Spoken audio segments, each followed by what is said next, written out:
யுத்தம் முடிந்து அஸ்தினாபுரத்தை யுதிஷ்டிரர் ஆட்சி செய்து வந்தார். அப்போது பீமன் நாட்டு மக்களின் பிரச்சனைகளை தீர்த்து வைத்தார். நாட்டு மக்களில் எவருக்கேனும் பிரச்சனைகளோ கேள்விகளோ இருந்தால் முதலில் அவர்கள் பீமனிடம்தான் உதவி நாடி வந்தார்கள். ஒரு நாள் விசித்திரமான சம்பவம் ஒன்றை தான் கவனித்ததாக ஒரு மனிதன் பீமனிடம் வந்து கூறினான். அந்த மனிதன் கூறிய சம்பவம், அவனுடைய வீட்டின் வேலி இன்னொரு மனிதனின் பகுதியில் நகர்ந்திருப்பதாகவும் அதற்கு காரணம் என்னவென்று தெரியவில்லை என்றும் அவன் பீமனிடம் கூறினான்.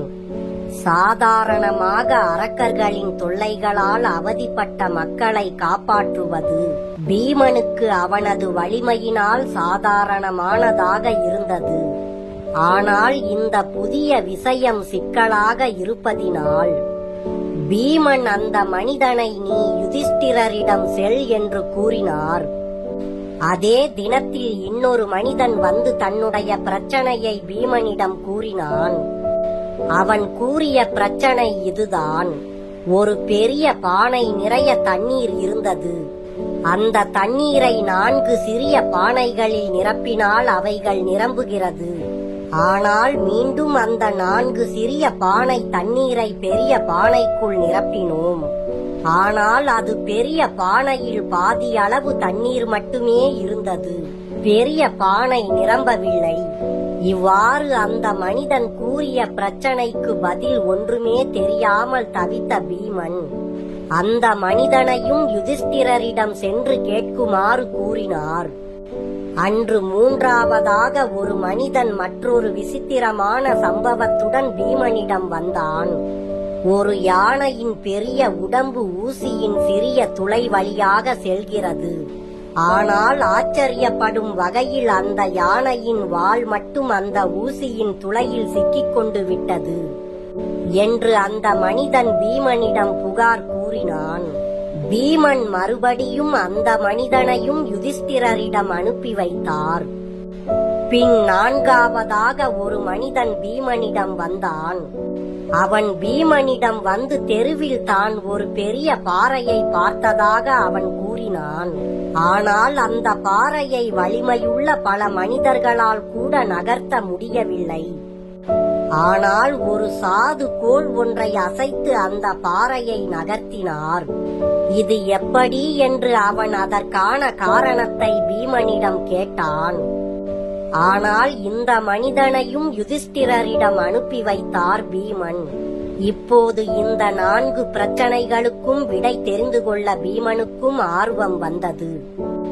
யுதிஷ்டிரர் இந்த பிரச்சனைகளுக்கு என்ன பதில் கொடுக்க போகிறார் என்று தெரிந்து கொள்ள பீமன் அரசவைக்கு சென்றார். பீமன் அனுப்பிய அவர்கள் 4வரும் சேர்ந்து யுதிஷ்டிரரிடம் சென்றார்கள்.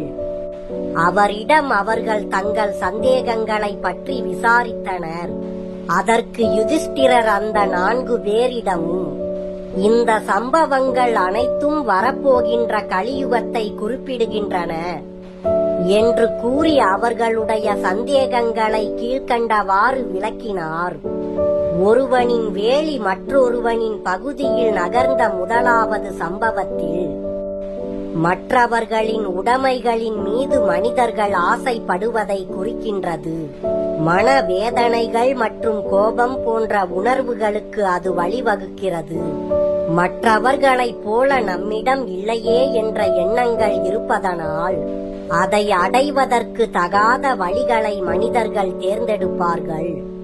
2வது சம்பவம், பெரிய பானையில் இருந்து தண்ணீரை சிறிய பானைகளுக்கு ஊற்றினால் அது நிரம்புகிறது.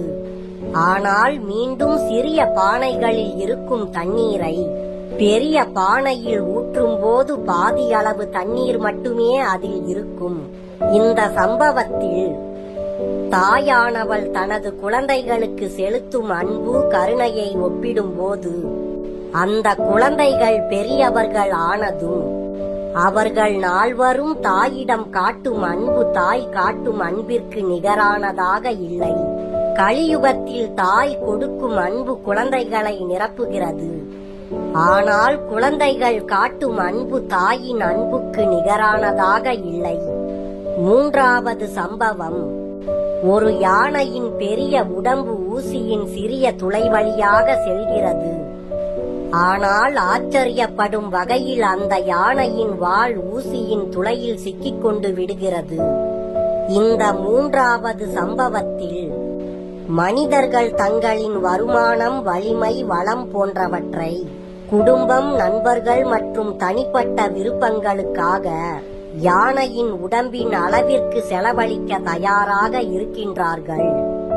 ஆனால் அவர்கள் கடவுளுக்கோ, கடவுளின் சேவைகளுக்கோ, தான தர்மத்திற்கோ யானையின் வாள் அளவு கூட அவர்களுக்கு செலவழிக்க மனம் வருவதில்லை என்றார் யுதிஷ்டிரர்.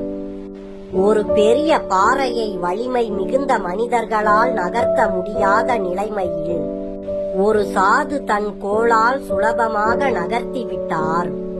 இந்த சம்பவம் எவ்வளவு வலிமையான வினைகள் ஆனாலும் கடவுளின் நாம சங்கீர்த்தனத்தின் மகிமையால் அந்த பாவங்களை நிவர்த்தி செய்ய முடியும் என்பதை குறிக்கின்றது என்றார் யுதிஷ்டிரர்.